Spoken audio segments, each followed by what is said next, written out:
আজকের গল্প শক্তি পরীক্ষা। এই গল্পটি নিয়েছি ১ করে ১ ডজন ৩২টি নানা স্বাদের গল্প এই বইটি থেকে। এই বইটির লেখক শীর্ষেন্দু মুখোপাধ্যায়।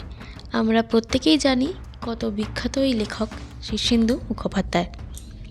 চলো আজকে তো পড়া যাক শক্তি পরীক্ষা।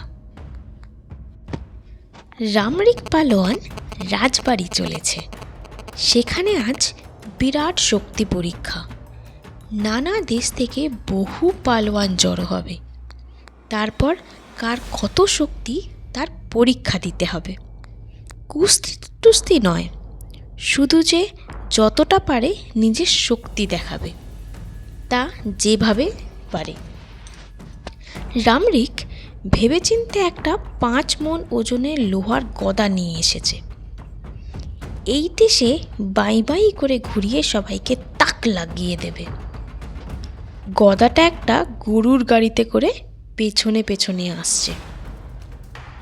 রামরিক আজ ধুতি পরেছে, গায়ে রঙিন জামা, মাথায় পাগড়ি, মাঝে মাঝে গোঁফে তা দিতে দিতে নাগরা জুতোর শব্দ তুলে তুলে হাঁটছে। মনে একটু স্ফূর্তি। তার ধারণা আজকের পরীক্ষায় সেই আসল মাত করে আসবে। ওস্তাদকে ১০০ মোহর পুরস্কার দেওয়া হবে। রাজবাড়ি আর বেশি দূরে নয়, ২খানা গ্রাম পেরোলেই শহর। শহরের মাঝখানে মস্ত রাজবাড়ি, চারিদিকে বিশাল অঙ্গন। আজ হাজার হাজার মানুষ পালোয়ানদের দেখতে আসবে। সামনেই একটা গরুর গাড়ি যাচ্ছে। গরুর গাড়িতে একটা বড় সড়ো চেহারার লোক বসে বসে ঢুলছে। রামরিক দেখতে পেল গরুর গাড়িটা রাস্তায় একটা খাদে পড়ে একটা ঝাঁকুনি দিয়ে আটকে গেছে। বলদ দুটো টেনে তুলতে পারছে না। যে লোকটা ঢুলছিল সে একটু বিরক্ত হয়ে নেমে পড়ল। মালকোচা মারছে। রামরিক কাঁধ দিয়ে একটা চার মেরে গরুর গাড়িটাকে খাদ থেকে তুলে দিয়ে বলল, সামান্য কাজ। মোটাসোটা লোকটা তার দিকে একটু আড়মোড়া ভেঙে বলল, পালোয়ান নাকি তুমি? ওই সামান্য কিছু চর্চা করি আর কি। বেশ বেশ বলে লোকটা একটু হাসল। তা তোমার জিনিসপত্র কই? ওই যে গরুর গাড়িতে ৫ মণ ওজনের গদা। লোকটা অবাক হয়ে জিজ্ঞেস করল, ৫ মণ? যা। কথা কইতে কইতে পেছনের গরুর গাড়িটা কাছে চলে এলো। রামরিক গদা দেখিয়ে বলল, ও ওই যে। লোকটা গদাটা দেখে বলল, এটা ফাঁপা জিনিস নয় তো? রামরিক হেসে বলল, আরে না, নিরেট লোহার গদা। হতেই পারে না বলে লোকটা গদাটা তুলে নিয়ে হাতে নাচিয়ে একটু দেখে নিয়ে হঠাৎ নিচের হাঁটু তুলে গদাটা তার উপর রেখে ২ হাতের চার দিয়ে মচাত করে গদাটা ২ আখান করে ফেল। তারপর মাথা নেড়ে বলল, না, নিরেট জিনিসই বটে। হ্যাঁ। রামরিক হাঁ করে চেয়ে রইল। লোহার গদা কেউ ভাঙতে পারে? এ তার জানা ছিল না। লোকটার মুখে একটু দুঃখ প্রকাশ করেই বলল, সামনে গায়ে কামারশালা আছে, জুড়ে নিও ভাই।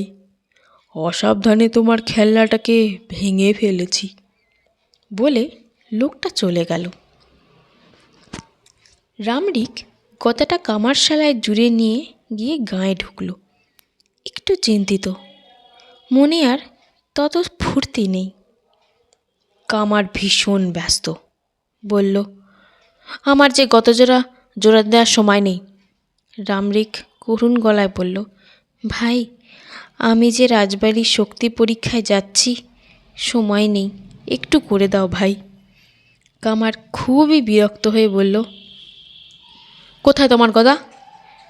এই যে বলে গদার টুকরো দুটোকে হাতে তুলে দিয়ে বলল, এইটুকুনি গদা বলে কামারশালার আরেক কোণে অন্তত 100 হাত দূরে সেখানে তার ছোট ছেলেটি কাজ করছিল, সেদিকে ছুঁড়ে দিতে বলল, ওরে বিষে, এই দুটো টুকরোকে জুড়ে দে তো। বিষে একটা টুকরো বাঁ হাতে, অন্যটা ডান হাতে লুফে নিয়ে বলল, দি বাবা। রামডিক অধপতন হয়ে বসে রইল। গদা জুড়ে রামডিকের ফের যখন রওনা হলো, তখন আর পা চলছে না। মনটা বড়ই খারাপ। আর একটা গাঁ পেরোলেই শহর। রাস্তার পাশে কতগুলো ছেলে ডাঙ্গুলি খেলছিল। কী কারণে তাদের মধ্যে একটু বিবাদ হয়েছে। হঠাৎ একটা ছেলে ছুটে এসে বলল, মশাই, আপনার ডান্ডাটা একটু ধার দেবেন?